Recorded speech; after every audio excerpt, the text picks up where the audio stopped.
Qu'est-ce qui est tout petit, qui a plein de tout petits trucs dessus et qui a quasiment sur toutes nos figurines? Les visages. Et salut les copeintres, moi c'est Guillaume et bienvenue sur ma chaîne Apprends la peinture sur figurine. Alors aujourd'hui, on continue notre challenge de une vidéo par jour et on va répondre, ou en tout cas essayer de répondre à une question qui m'a été posée en commentaire dans une ancienne vidéo. Et cette question, elle m'a été posée par Philippe Geoffroy 9098 qui me dit: Bonjour Guillaume, je ne peins pas de figurines fantastiques, mais si tu pouvais faire une vidéo pour une figurine au 1.35 ou au 1.32 de type militaire ou civil pour comprendre comment peindre un visage. Merci pour ton travail très sympa. Alors je suis désolé Philippe, moi je peins vraiment pas de disto et là sous la main j'avais pas ce type de figurine. Mais l'avantage c'est que la peinture des visages, quelle que soit l'échelle, c'est quand même toujours un petit peu la même chose. Alors j'ai déjà abordé ça sur la chaîne au moins une fois et du coup ce que je me suis dit là c'est que j'allais répondre partiellement à ta question mais qu'en plus de ça j'allais avoir une autre approche simplement en montrant plutôt l'ensemble du process et ma réflexion sur le sujet. Et je le formule comme ça dans la vidéo, de manière à ce que ça soit plus facile à reproduire pour toi sur quelque chose qui ne serait pas du fantastique. Comme ça, c'est pas juste un tuto à suivre pas à pas, mais t'as vraiment la méthode, et comme ça, tu pourras reproduire ça sur tes figurines. Alors ici, on va fonctionner en 4 étapes. La première chose qu'on va faire, c'est trouver une référence pour choper un schéma de couleur. Là, je vais montrer une façon très facile, très rapide de le faire. Ensuite, on va réfléchir le visage dans son ensemble en tant que volume. Puis, dans un troisième temps, on va descendre plus précisément sur les petits volumes secondaires. On va les détailler, arcade sourcilière, le nez, tout ça. Et en fin de compte, on va ajouter de la vie à notre visage en faisant des petits glacis. Donc l'étape numéro 1, ça va être de choper une référence pour se faciliter la vie sur le choix des couleurs. Donc là, moi, je suis sur la figurine de Skaaz de Game of Thrones, et l'avantage, en fait, c'est que chaque figurine, ou en tout cas chaque unité, va avoir une illustration. Donc c'est vrai que ça, pour le coup, c'est super pratique pour venir chercher tout simplement les couleurs en question. Donc là, du coup, hop, on va se faire un petit zoom sur le visage, et on va venir ici, juste en dessous, tac, se mettre un carré en gris moyen. Alors l'objectif dans cette vidéo, ça va pas être de redétailler tout le process, notamment ici du choix du schéma de couleur, tout ça, du choix des couleurs. J'ai déjà fait d'autres vidéos sur le sujet, donc bien évidemment, n'hésitez pas à aller voir les autres vidéos si cette étape-là en particulier vous intéresse. Là, l'idée, c'est de faire une vidéo vraiment sur le visage, donc on va condenser un petit peu tout. Et donc là, on va venir pipeter les différentes couleurs. Donc par exemple, ici, on va avoir l'ombre la plus forte là au niveau du creux de la joue. Hop, qui est de cette couleur-là. On va avoir ensuite des teintes intermédiaires qui vont être plutôt par là. Hop. Puis ensuite, on va avoir nos lumières qui vont être ici, puis là. Hop, voilà. Là, on a les couleurs de notre peau, globalement. Bien sûr, maintenant, on va avoir des variations, comme par exemple, on peut en avoir ici, au niveau des cheveux, là, et de la barbe, ici. Donc là, hop, si on dézoome, on a quelque chose qui est plus de cet ordre-là sur la barbe.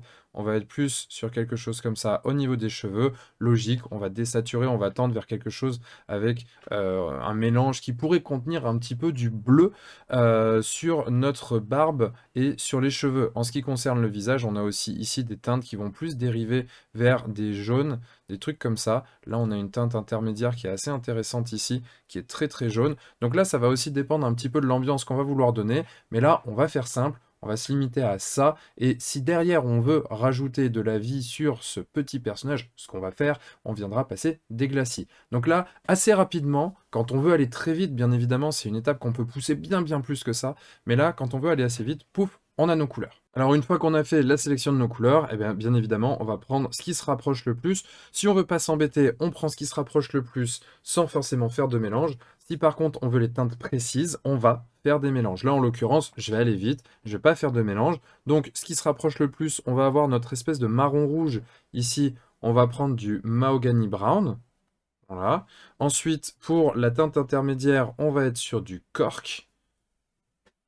Puis, on va avoir du basic skin tone pour la première lumière. Et enfin, pour la lumière la plus forte, du luminous flesh, comme ceci. Du coup, on a nos 4 couleurs et on va pouvoir faire tout le travail d'ombre et de lumière principale avec ces couleurs-là. Alors une fois qu'on a défini nos couleurs, bien évidemment, faut les mettre sur la figurine et donc on va commencer par la couche de base. Moi, je commence par l'ombre la plus forte et ensuite on va monter progressivement en lumière avec les valeurs les plus hautes. Et je sais que je l'ai déjà dit dans beaucoup de vidéos, mais ici, sur notre couche de base qui va nous servir donc de base pour tout notre travail, on fait bien attention, on fait une couche bien homogène, bien uniforme et qui soit bien de la couleur de notre peinture, comme ça on est sûr qu'on n'est pas encore sur une couche transparente.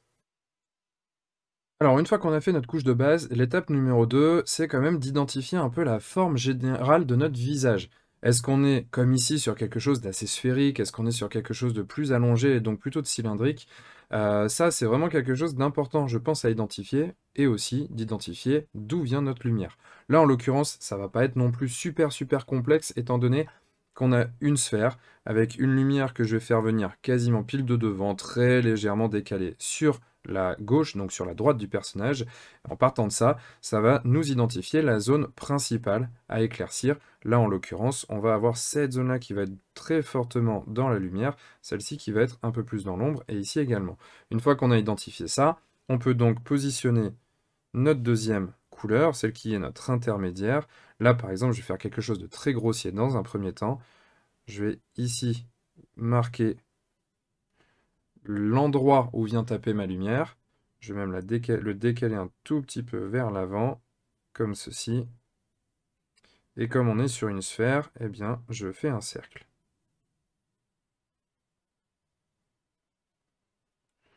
Hop, voilà.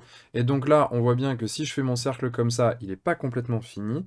Donc ce cercle, il doit se terminer en venant, hop, ici également, et ici. Voilà. Une fois qu'on a positionné ça, eh ben, on va pouvoir étendre un petit peu cette lumière en faisant par exemple un intermédiaire entre les deux teintes précédentes. Hop, et on va étendre la surface de cette lumière principale.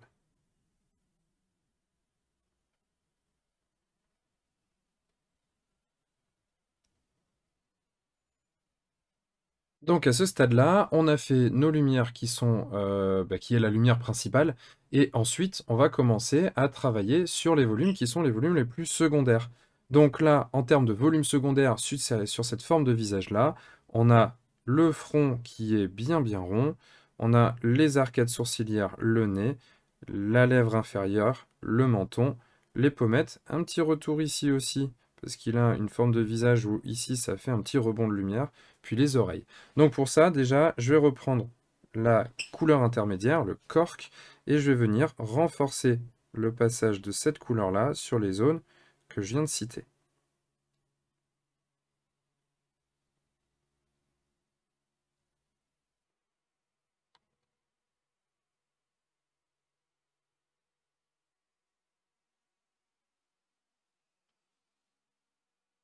Donc là, on a fait notre renforcement de cork sur les différents éléments que j'avais cités, donc à savoir encore une fois le front, les arcades sourcilières, l'arête du nez, les pommettes, la lèvre inférieure, le menton, un petit peu ici le rebord de la mâchoire et les oreilles. Et donc du coup maintenant on va passer au basic skin tone. On va faire exactement la même chose en respectant toujours les mêmes formes. Donc par exemple sur le front, vu qu'on est sur une sphère, je vais faire un éclairci de type circulaire. Et par contre, je ne vais jamais déborder du cork avec la valeur suivante, à savoir ici le basic skin tone. Donc, je vais faire exactement la même chose, mais avec des passages plus petits.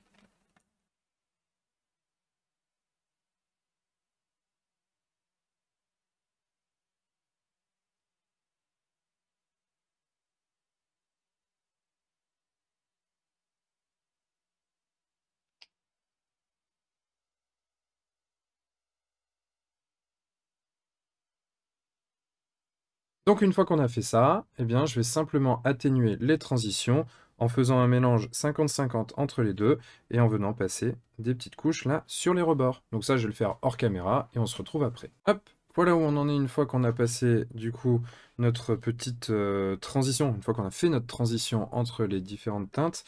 Et donc du coup, il ne nous reste plus qu'à appliquer du Luminous Flèche. Et alors là, vu qu'on a notre lumière qui vient de ce côté-là plutôt, eh ben, on va faire seulement de ce côté-là avec cette éclaircie finale. Donc on va laisser l'autre côté sans le toucher. On va pas mettre de Luminous Flèche parce que du coup, on veut créer justement cette différence entre les deux zones. Donc là, on va être vraiment sur des tout petits points de lumière. Là, par exemple, sur le front, on va être sur un point de lumière au centre.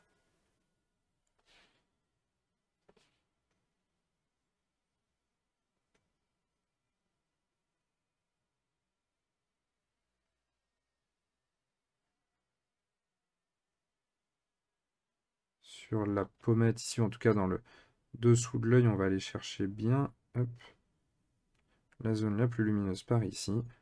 Par exemple, un tout petit point sur le côté du menton. Voilà, comme ça on a quelque chose qui est bien contrasté. Par contre, pour l'instant, on a quelque chose qui est un petit peu trop palichon, qui manque un petit peu de vie.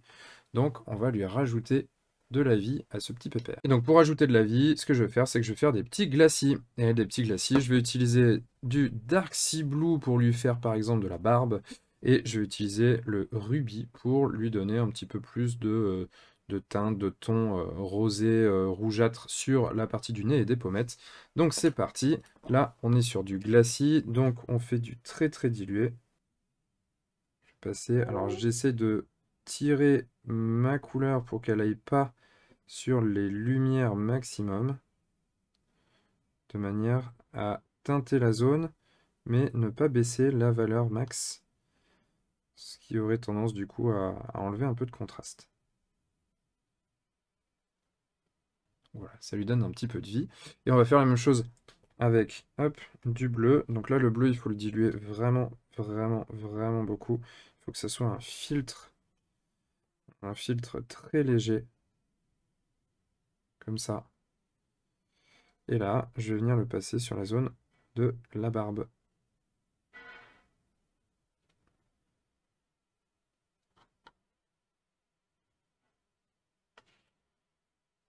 Si on ne le voit pas en une fois, c'est pas grave, je préfère y aller doucement. Je peux aussi le passer sur la zone des cheveux, pour montrer que, voilà, c'est un crâne rasé, et non pas quelqu'un qui a juste pas de cheveux.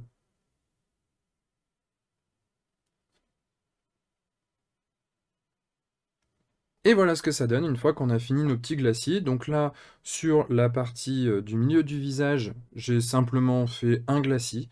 Et sur la partie de la barbe, j'en ai fait deux, ce qui permet d'avoir cet effet un petit peu barbe de 3 jours, barbe naissante. Et voilà, donc du coup, on a fini notre visage simplement en respectant les couleurs qu'on avait pipetées initialement, simplement en les enrichissant de 2 couleurs. Donc là, pour ce visage, on aura eu besoin de ces 2 couleurs-là, plus les 4 couleurs qu'on avait sélectionnées à la base, qui sont celles-ci. Hop, donc un total de 6 pots de peinture. Et voilà les copains, c'est fini pour cette vidéo, j'espère qu'elle t'aura plu. Et du coup, si les couleurs te plaisent, comme ça te fait un tuto où tu as juste à reproduire à l'identique. Si tu veux appliquer ça soit avec d'autres couleurs, soit une autre échelle, eh ben, tu as la méthodologie pour le faire. Donc vraiment, j'espère que ça te permet d'y voir plus clair. Si c'est le cas, n'hésite pas encore une fois à liker la vidéo, à la partager, à t'abonner à la chaîne pour pas louper les prochaines. Et dans la description, tu as maintenant directement accès au petit guide du débutant en peinture sur figurine à télécharger gratuitement. Ça t'inscrit à la newsletter et ça te tient informé de toute l'actualité de apprendre la peinture sur figurine, que ce soit les nouvelles vidéos, les formations, éventuellement les événements, enfin bref, ça te tient au courant de tout. Bon allez, moi je file, j'ai des vidéos à tourner pour continuer ce challenge et arriver à faire ces fameuses 1 vidéo par jour pendant 30 jours. Je te dis à très très vite sur la chaîne, demain du coup, avec la prochaine vidéo. D'ici là, passe une bonne soirée et bien sûr, n'oublie pas de mettre des couleurs dans ta vie. Ciao!